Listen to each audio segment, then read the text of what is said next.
Hello everyone. I was going to do another compilation video today, but I ran across this fantastic game that I wanted to share with you from the Pro League uh, group stage 8. For those of you who are not familiar with the Chess Pro League, it consists of 32 teams of different players all across the world, and they play mini matches. And these are rapid games, which are 10-minute games with 2-second increments, and they're very exciting. You get a lot of unorthodox openings played, and you get to see play from grandmasters that you are familiar with, such as Magnus Carlsen, Wesley So, etc. But you also get to see them play grandmasters that you would otherwise never see on the top stage of the chess world. So it's pretty cool. It's pretty exciting.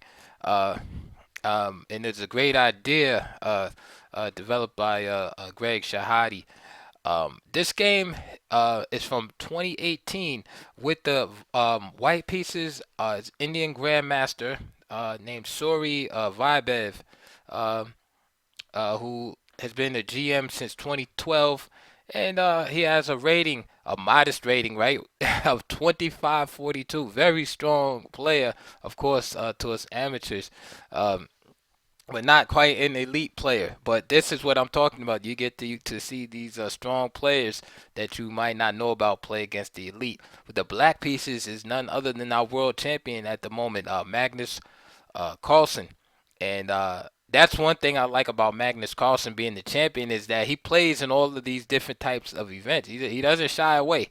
Um, he is willing to throw his hat in the ring, whether it's rapid, blitz, um, classical, what have you. He plays these online matches, say with Nakamura and things like that. I could not imagine, say, um, Kasparov doing that back in the days if the technology was available.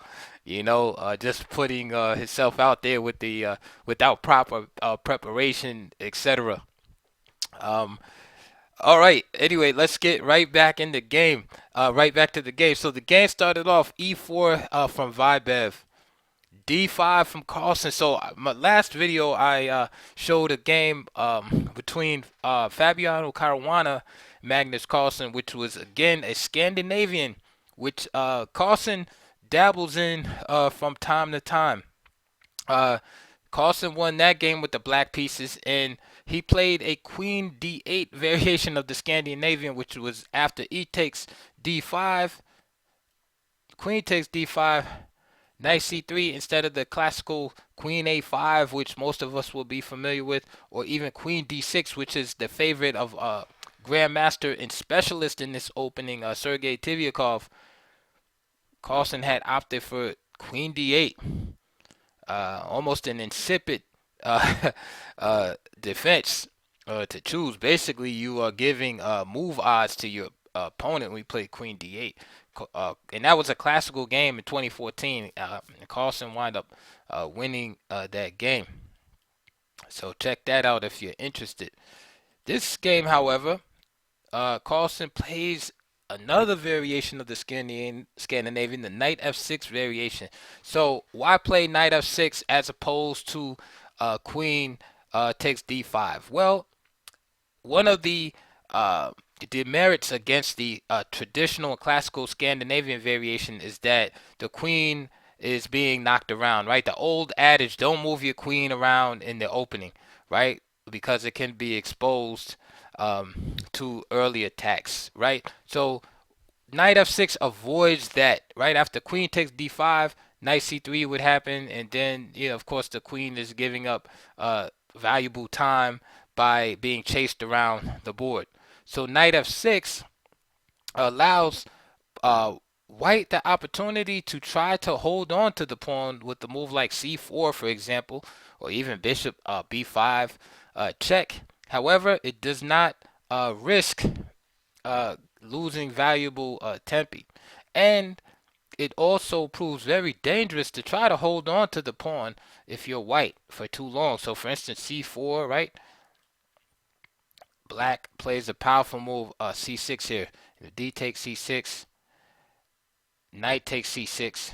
Okay, and as you can see, d4 is already difficult, right? And there's rapid piece development on the menu for white. Such moves: knight f3, bishop g4, queen d7, castle, queen side. Rapid development for black, and this line is actually good for black. So don't think that black is just naively gambiting a pawn in the opening here.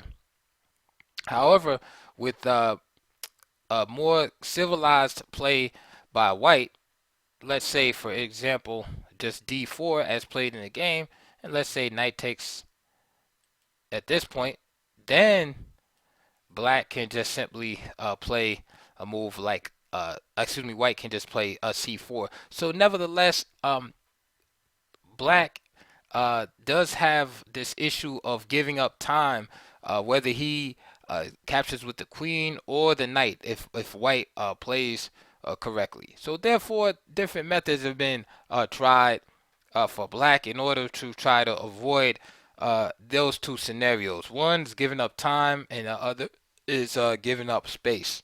All right. So theory has shown that basically white can, have a good, decent position. It's not that the opening is refuted or anything like that, but right now, opening is not really in the favor of our elite establishment right now. So continuing on, after knight f6, excuse me, just simply d4. Vaibhav does not try to, hold on to the pawn with the c4 or anything. He just simply places another pawn in the center, d4. He says, hey, go ahead, play knight takes d5. I'll play, knight f3 and c4 or something like that, right?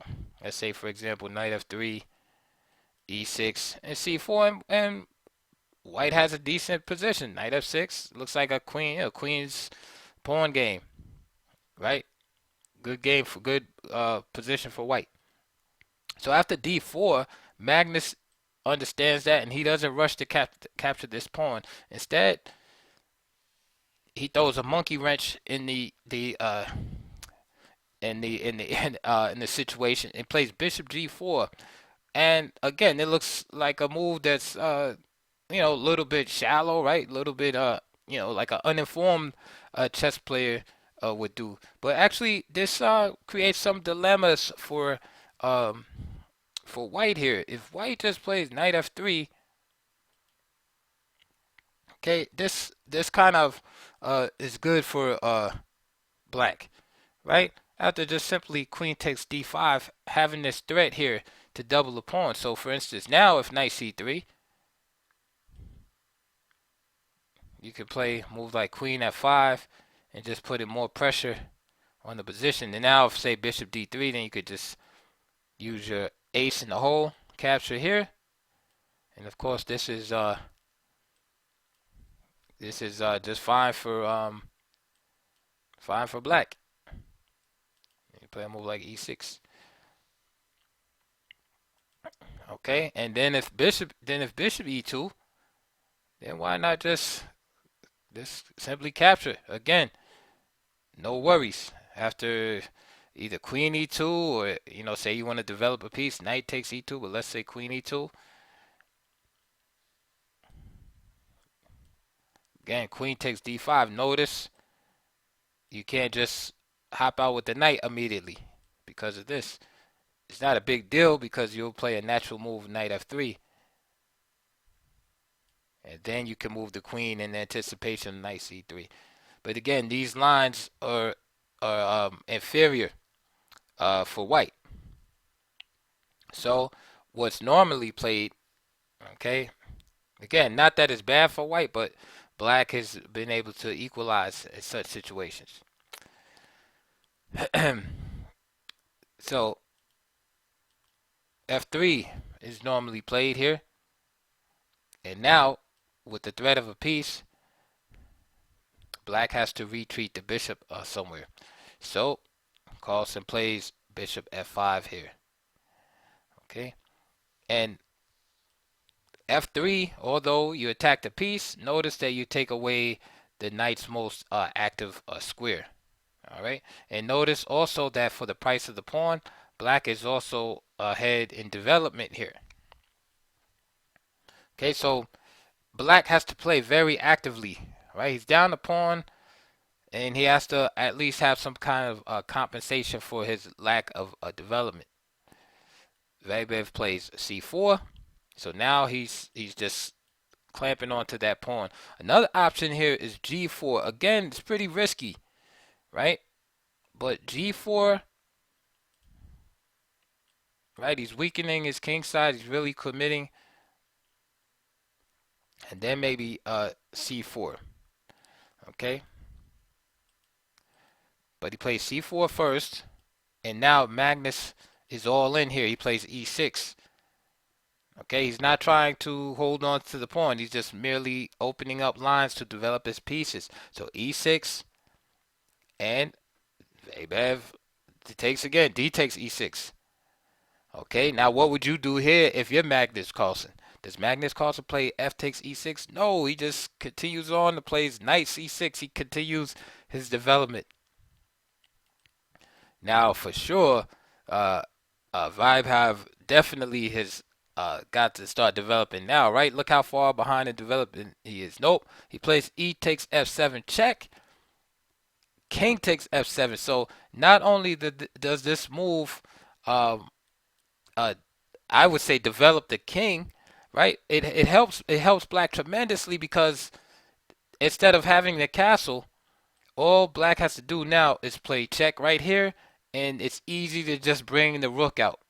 All right, so this is what you call playing by rote. Okay, you want to displace the king, yes, but are you really displacing the king after e takes f7? No, you're actually helping black's development tremendously. The king takes f7, bishop e3, bishop b4, just as I said, king f2, and now rook e8, and you see the development of white is incredible here. Let's just go back, and instead of e takes f7, what could have white done? What could white have changed here to make things better? Why not bishop e3, protecting this pawn, catching up in development? And let's say knight b4 with this idea, knight a3, and now f takes e6 from black, g4, bishop g6, knight h3, with the idea of coming to f4, queen d7. These are all reasonable ideas. Remember, black is down a pawn, and even in this position, he must show and prove that he has compensation for the material deficit. Listen, he might have a slight lead in development, but leading development is only temporary. Okay. Here, I think black just gives white gives too much to black here. Yes, he's up 2 whole pawns, but he has zero development. Not only does he have zero development, but he's weak on the dark squares. And let's see how Magnus exploits this. Bishop e3, bishop b4 check, king f2, rook e8 as discussed. And now knight c3. Natural looking move, right? After all, he has to catch up in development. Okay. Now here comes a killer shot right here. Rook takes e3. Remember, I kind of foreshadowed a little bit by saying that white was weak on the dark squares, and you can see now that the major contributor to the protection of the dark squares, the bishop on e3, is destroyed in the exchange sacrifice. Rook takes e3, king takes e3, and now Magnus misses his chance to really put the game away. He plays knight takes d4, which is acceptable, but the stronger move is bishop c2, just with the idea of distracting the queen off of the d file so that the d pawn can be captured. So for example, after bishop c2, let's just say queen takes, and now queen d4.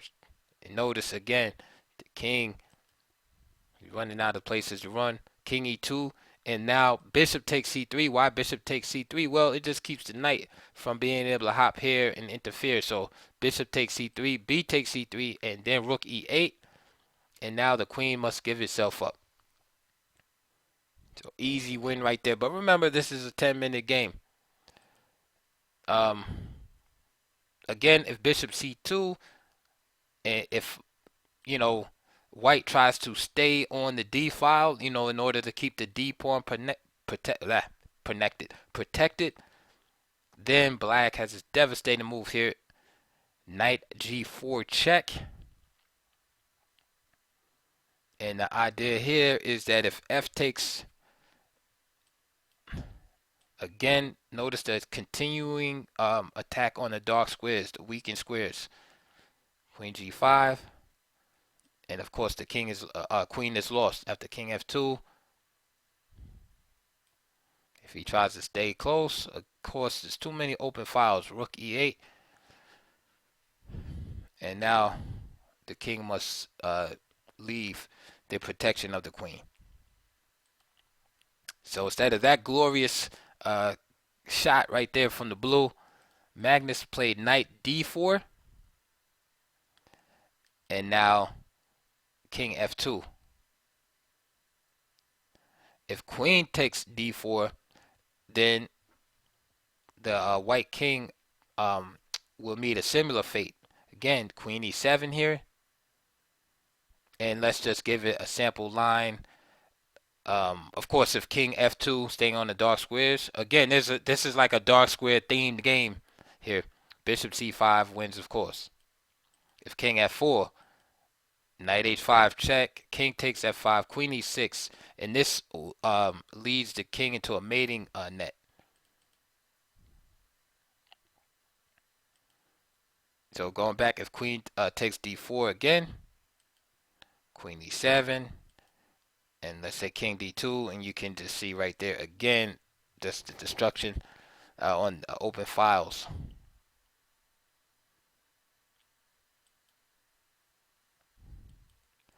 So back to the game, the knight was not captured, and king f2 was played.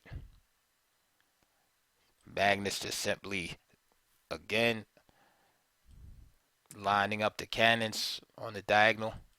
Knight a4, and now he plays the move bishop c2, attacking the queen and this knight here. And at this point, the game is pretty much over as knight takes c4. Excuse me, c5 is met. Bishop takes d1. Again, it's a rapid game, so the adrenaline keeps the players going. b4, and the possible chance to win. Again, the threat of just coming down the e file, and of course, if rook takes here, then you have the mate on e1. So bishop d3 is played, queen e3 penetrating into the position. King f1 is played. If king g3, then just simply rook e5. So king f1. Magnus plays b6, kicking the knight out. Knight g4 is also very powerful. Just opening up the position. b6, knight e4, knight takes, and just simplification at this point. c5, b takes c5, rook takes e4, queen f4 check. I know some of you are like, hey, what about the obvious knight f3? You just capture. And this is the idea right here as check. This rook is threatened. This rook is threatened at the same time. Or you take your favorite rook. So king e1 was played. Queen takes e4 check. King f2. Queen c2. Again, poor rook. King e1. And b takes c5. And white just resigned at that point. So I hope you enjoyed that game. Devastating game by Magnus Carlsen. I mean, it seems like he could just play anything that he wants to play because he's just that strong of a chess player. And it's beautiful to watch these games, especially in these openings that you rarely see very strong players play. But he absolutely wiped the floor with the young Indian grandmaster here. we are going to be looking at some more games from Magnus. I do hope to make another compilation video with Magnus playing the white side against the Scandinavian, and also the black side. So I might do it as one video. I'm not sure yet. It depends on how long it takes.